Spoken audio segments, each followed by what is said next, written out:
Yeah, so we met at a queer party. My ex-boyfriend actually introduced us. Yes. There was an immediate connection. I had kind of no idea what your gender was. Yep. So that was a great surprise when I finally got some answers to that. Not that I cared, actually. I was like, oh, cool, I have no idea how to read you in some ways. And so, yeah. But I think things moved very, very quickly between us. They did, absolutely they did. I got invited to this party and I met you there. And as you say, things spiraled pretty quickly. It's worth mentioning, my gender at that point was, well, I was actually presenting as male. I was raised and socialized as a woman up until the age of 16, at which point I realized I was transgender. So your ex-boyfriend met me as a dude.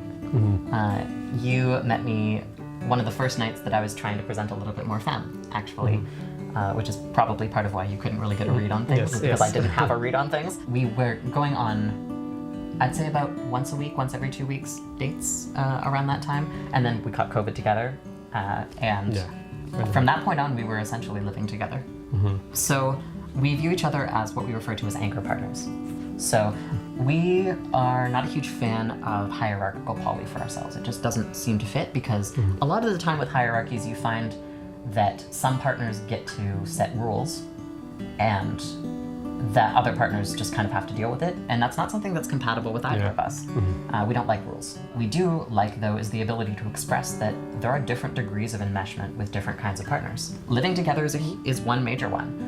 Being financially enmeshed to some degree, because we buy groceries together and such. Having met each other's parents. And again, my other partners haven't met my parents yet. And I think that we were struggling for language where that we could express that, but not express, hey, we're more important to each other than our other partners, because we're really not. Like, you can't tell me, for example, oh, don't have this kind of sex at a certain point of time, or don't kiss this person in front of me. Like, no, that's ridiculous. That's right.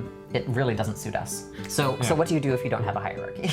We didn't have any language for this until I came across a writing that someone had posted online that said, my polyamory isn't hierarchical, it's categorical.